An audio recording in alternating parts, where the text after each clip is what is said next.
original de cette exposition pour tirer ma conclusion.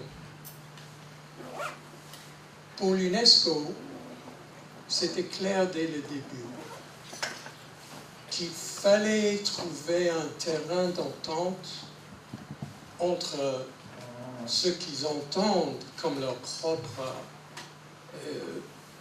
valeur, leur propre credo,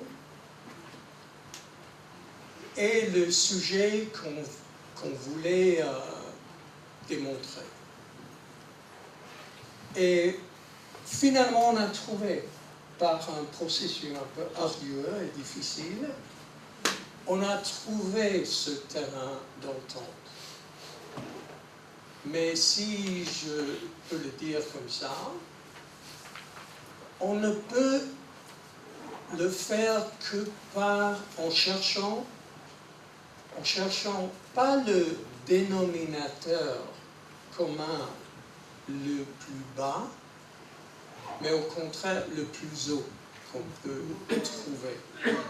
Et ce que je reproche et ce que je pense doit changer, aussi dans le monde juif, parce que ailleurs c'est encore plus clair, mais on a moins de possibilités de le changer, c'est qu'on a oublié un peu de mettre notre propre argumentation, notre plaidoyer, notre façon de se présenter à nous-mêmes et au monde à un niveau plus élevé. Je trouve ça dans tous les domaines. Dans le domaine politique en Israël, c'est la catastrophe.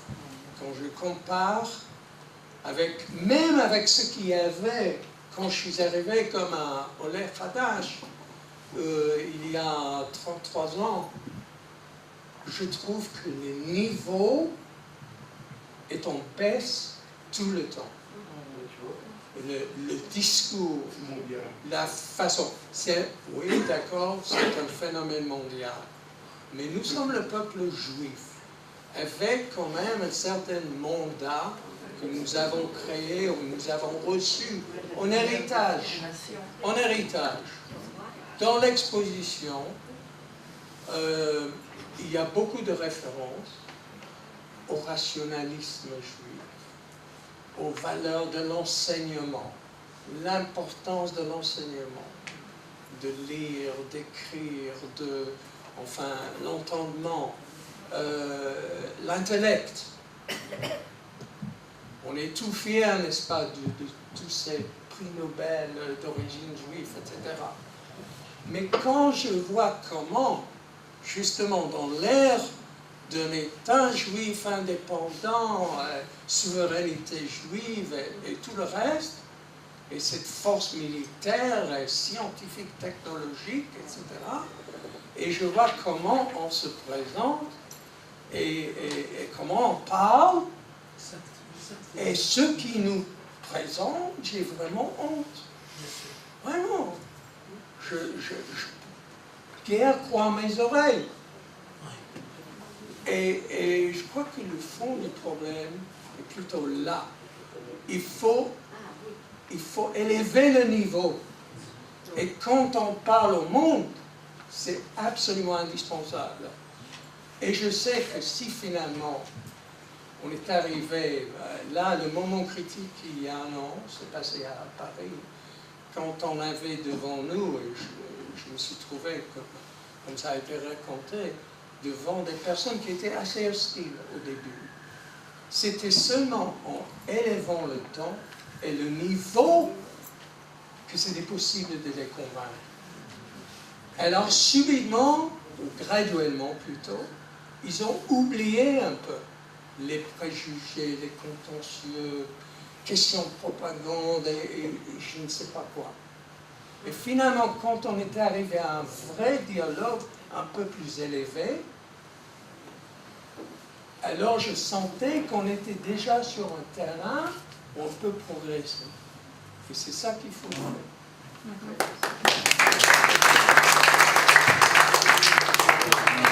Je voudrais aussi relever un paradoxe qui est le suivant. On a tous, enfin une partie d'entre nous, hier étaient dans les synagogues, on a entendu la fameuse prophétie de Bilam, dont on a évoqué ce matin, le verset le plus connu qui dit En am levadad lishkon, bagoim lo yitrashev, je traduis, voici un peuple solitaire, a dit Bilam, en parlant d'Israël, qui résidera justement solitaire et qui ne sera pas compté parmi les nations. Alors pourquoi je cite cette phrase? C'est parce qu'il y a 36 manières de l'interpréter, et les interprétations que j'ai entendues hier dans les 2 synagogues où j'ai été n'ont pas satisfait, parce que si vous voulez, le réflexe, c'est ça le paradoxe qu'il faudrait rapidement mettre en exergue, le réflexe en entendant cette phrase sonner d'une certaine manière, quoi qu'on fasse, puisqu'on est un peuple qui a sa propre histoire, qui est solitaire face aux nations, etc. On aura beau, ça c'est l'aspect pessimiste du paradoxe, on aura beau diffuser des messages, il n'y a pas pire sourd que celui qui ne veut pas entendre, et de toute manière, on a un tel désavantage à remonter que c'est un travail presque impossible. Donc justement, c'est ce que j'avais entendu, et c'est le pshat, on peut dire, qui peut induire en erreur, et c'est le deuxième branche de notre paradoxe, c'est justement, exactement dans le sens où l'a défini le professeur Bistrich, et aussi avec la note d'humour qui a été rappelée par M. Samuel tout à l'heure, c'est qu'il n'y a pas un seul débat. Quand on ouvre vraiment les dossiers du contentieux, les dossiers de notre histoire, les dossiers du Moyen-Orient, il n'y a pas un seul sujet sur lequel auquel nous ne pouvons pas nous confronter. Nous pouvons non pas avoir réponse à tout, mais à partir du moment où on ouvre vraiment les dossiers, où on prend le temps de s'expliquer, il n'y a aucun sujet tabou. Et c'est trop facile de se réfugier dans, disons, une identité en solitaire, en oubliant que être solitaire, comme disait Camus, c'est être solidaire, et que justement, on ne peut pas abandonner le combat. Aujourd'hui, il faut avoir de cesse, avoir peur d'ouvrir aucun dossier, et à partir du moment où justement le débat est mené à un haut niveau, avec des argumentaires, avec, je dirais, bon, encore faut-il l'écoute des autres, mais on peut aussi la susciter, cette écoute, et ça me fait penser à cette fameuse phrase dont je ne retiens pas, je dirais, l'énoncé exact, de cette fameuse phrase de Jean-Jacques Rousseau qui avait dit, à propos, il avait dit dans une phrase étonnante, il avait dit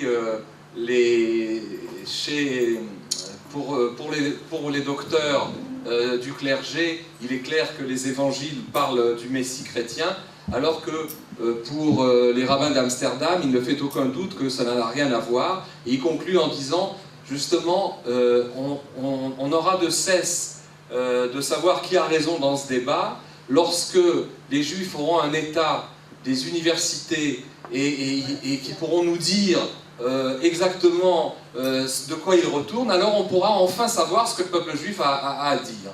Et je crois qu'en gros, enfin je paraphrase Rousseau, c'est pas exactement l'énoncé, mais c'est le sens de ce qu'il a voulu dire, et je crois qu'aujourd'hui, l'heure a sonné de dire ce qu'on a à dire, et de le dire bien avec, je dirais, assurance et en même temps argumentaire, et de le dire aussi avec humour, et les pieds bien posés sur la terre. Et puis c'est d'ici, évidemment, on doit partir toute cette... Comme ça que ça s'est fait, d'ailleurs. C'est un professeur d'université hébraïque qui a pu mettre les pieds dans le plat et tenir bon. Et ben, je crois qu'il a tracé la voie pour que, dans tous les domaines, on puisse faire des travaux analogues et réussir à se faire entendre. Et croyez-moi, quand on ouvre les livres et quand on dit ce qu'on a à dire, eh bien, on est écouté. Ce qui n'est pas écouté, c'est un argument de bas étage, un argument sectaire, un argument, je dirais, superficiel. Bon, il y a aussi des ennemis radicaux qui nous écouteront jamais. On ne parle pas de ça. On parle, si vous voulez, d'un auditoire, d'une opinion ou de décideurs qui ne pourront pas faire la sourde oreille à la vérité.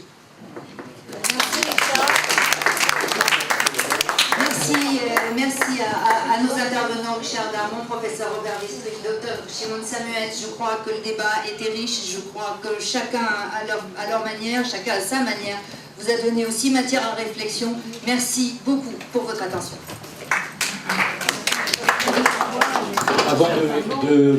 Avant de partir, puisque il y avait prévu une synthèse par il faut la faire. Et donc, quelques instants encore, et donc, pour ne pas partir sans que le programme soit terminé. Merci. Rassurez-vous, vous m'entendez? Non, là, il y a quelque chose qui ne marche pas. Vous m'entendez? Oui. Rassurez-vous, mes chers amis, je serai extrêmement bref parce que, paraphrasant ce que disaient un de mes grands confrères du barreau de Colmar, lorsque nous prenions la parole à 12h moins 5, il avait l'habitude de dire « ventre affamé n'a plus d'oreilles ». Et je paraphrase en disant « derrière assis plus de 2 heures n'a plus d'oreilles ». Raison pour laquelle je crois devoir être extrêmement bref, d'autant plus qu'il est difficile de synthétiser une journée d'une si grande densité et d'un si haut niveau. Je vais simplement faire 3 remarques préalables. La première, c'est que j'ai une grande frustration, messieurs les organisateurs de l'exposition. J'ai une grande frustration parce que ma femme et moi avions décidé d'aller voir cette exposition.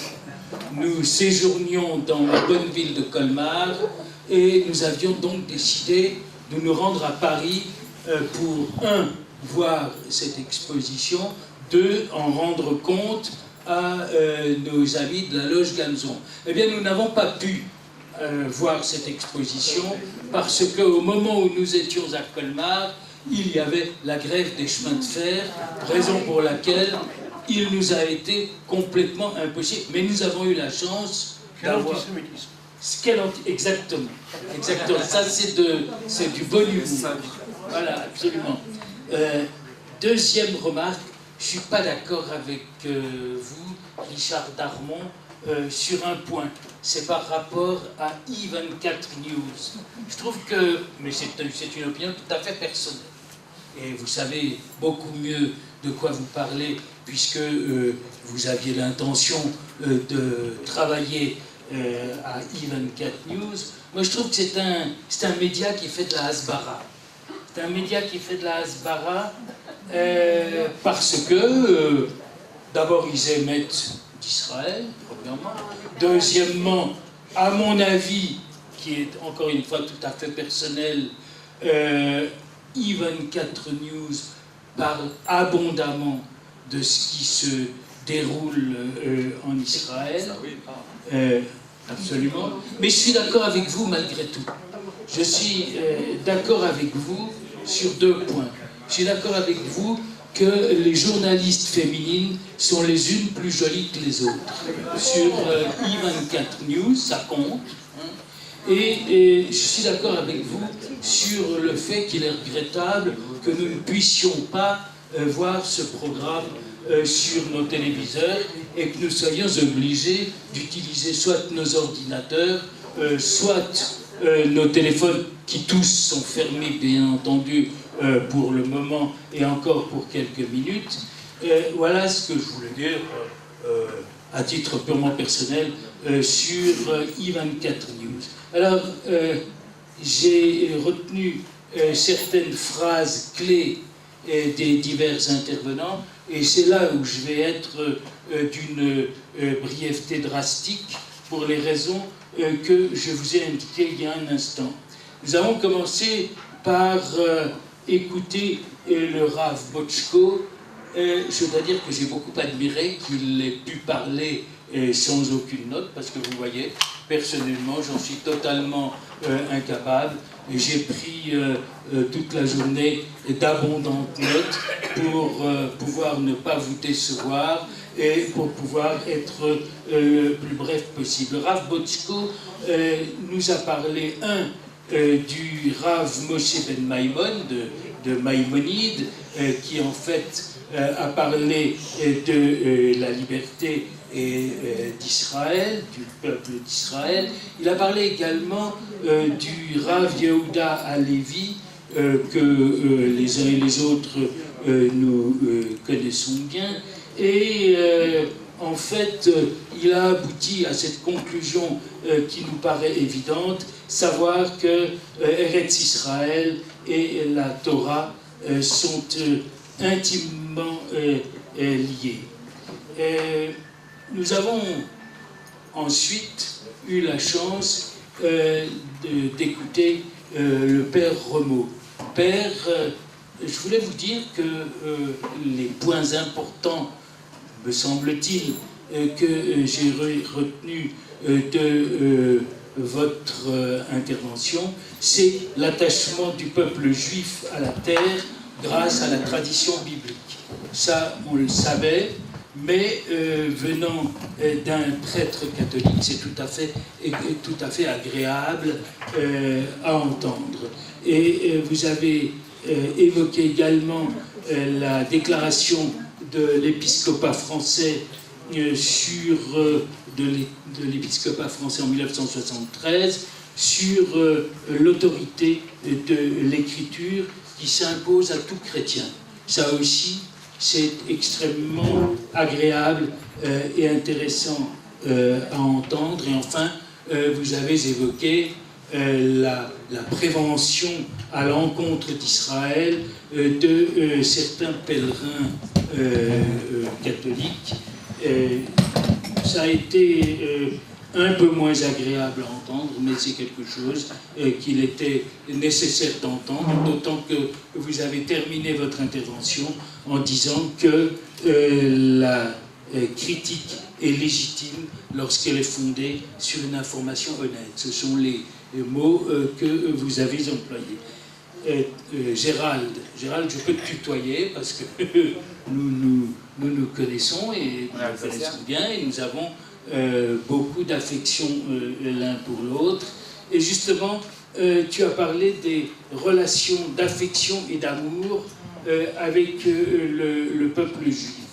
Et tu as ajouté que Israël a sa place. Alors là, il faut que je trouve mes notes parce que elles sont un tout petit peu éparpillées et elles sont dans tous les sens, mais rassurez-vous, je vais y arriver. Israël a sa place, as-tu dit, ah oui, Israël a sa place dans le cœur de Dieu.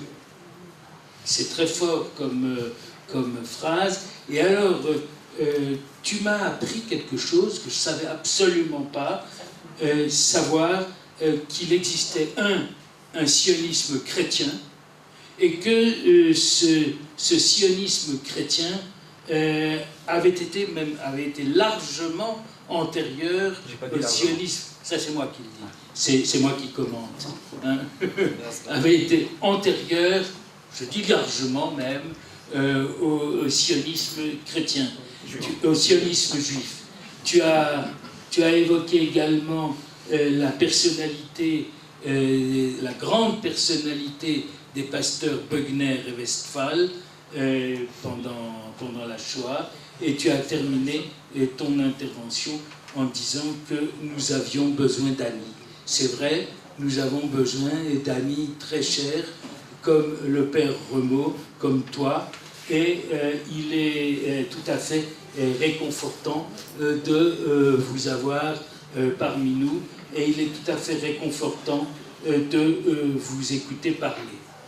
Le professeur Cherki, qui parlait au nom de la sensibilité musulmane, parce que malheureusement nous n'avons pas pu trouver, vu les circonstances, d'interlocuteurs musulmans francophones.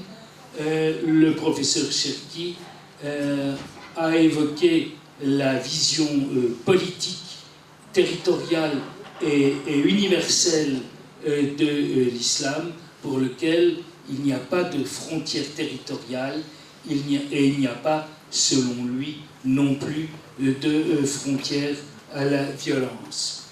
Ça, c'est pas tellement réjouissant.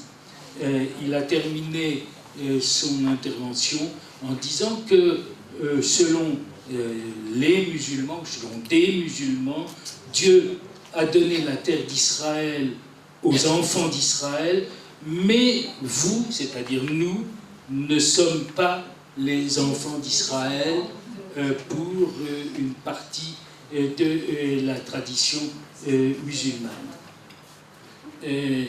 Beno Gross nous a parlé en nous disant que nous sommes à la fois livre, terre et peuple, qui sont des données indissociables.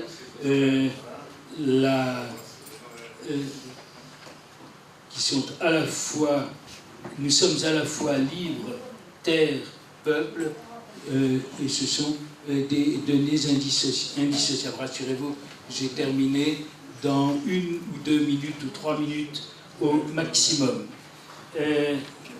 Nous en arrivons alors à vos interventions, messieurs, sous la houlette de Pascal Zonshine.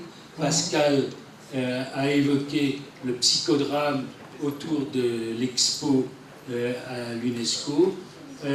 Professeur Wistrich, vous nous avez indiqué de manière tout à fait intéressante et un peu triste d'ailleurs, qu'il n'y avait pas une censure ouverte, avez-vous dit, mais il y avait une espèce de censure subtile que vous avez dû subir dans le cadre de l'organisation de cette expo. Vous avez évoqué le fait que c'était une petite, entre guillemets, victoire. Moi, je dis personnellement que le fait que vous ayez tous les deux, plus ceux qui étaient avec vous, que vous ayez réussi à monter cette exposition et à faire que cette exposition ait lieu malgré les vicissitudes sur lesquelles je ne reviendrai pas et que vous avez exposées, je trouve que c'est une très très très grande victoire. Permettez-moi de vous le dire. Et vous avez évoqué, de même que vous, Richard Darmon, Israël officiel qui n'a ni stratégie ni courage, de sorte que ce sont des associations du genre Bnei Brit, Loge Robert Gamzon, par exemple, qui sont obligés de se substituer à l'Israël officiel dans le travail de Hasbara. Merci Jacqueline de nous stimuler dans ce travail de Hasbara, parce que nous avons besoin les uns et les autres de faire ce travail qui est extrêmement utile.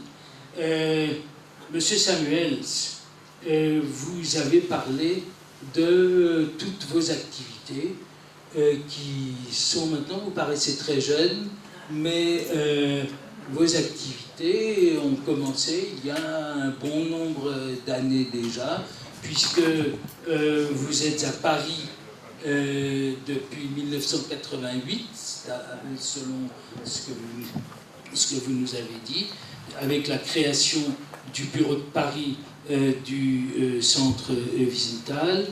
Vous avez indiqué que la prochaine étape de l'exposition serait, selon vos souhaits, d'aller au Parlement européen à Bruxelles. Personnellement, je suis un peu chauvin, je préférerais que ça aille à Strasbourg, puisque je suis originaire d'Alsace. Je préférerais que une des prochaines étapes soit le Parlement européen à Strasbourg, mais je ne sais pas si cela sera possible. Vous avez évoqué aussi le fait que ceux qui ont voulu détruire l'exposition étaient tous des juifs.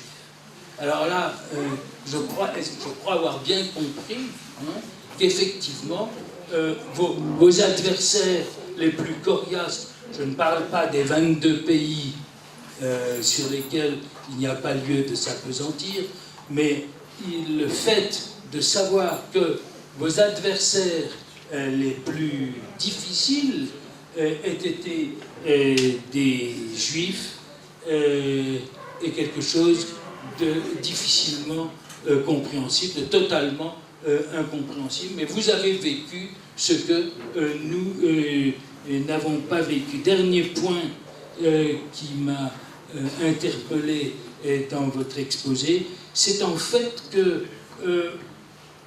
vous avez été en quelque sorte, vous me passerez l'expression, l'objet d'un, entre guillemets, marché, fermez les guillemets. On vous a dit quelque chose du genre, bon, l'exposition est annulée, ou plus exactement différée au mois de janvier, mais soyez contents parce que le 27 janvier, la Shoah va être célébrée dans notre enceinte. Alors, on vous a en quelque sorte dit, écoutez, soyez gentils, mais vous me passerez l'expression triviale, affreusement triviale, on vous a dit quelque chose du genre, écoutez, fermez-la, hein, soyez contents et n'en demandez pas trop. C'est à peu près le sens de exprimer de manière extrêmement vulgaire de ce qui vous a été dit. Alors, Richard Darmon, vous étiez le dernier des intervenants. Vous avez dénoncé des faits incontestables, vous avez confirmé le manque de courage et de stratégie de l'Israël officiel. Et alors, ce qui m'a beaucoup interpellé, c'est que vous avez évoqué l'ostracisme sémantique à l'encontre d'Israël. Et là encore, vous savez exactement de quoi vous parlez parce que vous êtes confronté tous les jours à cet ostracisme lorsque vous lisez les dépêches qui vous sont envoyées dans les journaux auxquels vous collaborez. Vous savez véritablement de quoi vous parlez. Mais cela dit, je trouve que j'ai parlé beaucoup trop longtemps. Vous me dites oui, vous avez bien raison, parce que vous êtes fatigué. Alors, je vais m'arrêter.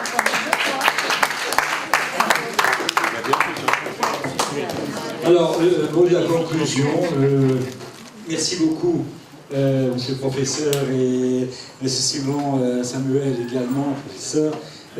Merci d'avoir organisé cette exposition. Merci de nous l'avoir fait partager ici à Jérusalem et pour avoir organisé des expositions dans le monde entier avec 3000 ans d'histoire du Temple de Jérusalem. Je sais quelles sont les difficultés. Et les difficultés, c'est souvent pas le monde extérieur, mais souvent le monde intérieur, c'est-à-dire notre propre pays, nos propres responsables qui, plutôt que travailler pour, souvent travaillent contre. Donc j'en sais quelque chose, donc kol hakavod pour ce que vous avez pu faire. En tout cas, merci également à notre ami Richard Darmon qui est toujours présent avec nous. Et surtout, merci aux organisateurs de ce colloque. Et toutes les petites mains qui ont travaillé et qu'on n'entend pas et qui travaillent pour que chacun ait de quoi manger, de quoi boire, etc. pendant des semaines et des semaines de préparation. Alors merci à eux et merci à vous tous d'avoir été présents à cette soirée. Merci beaucoup à cette seconde.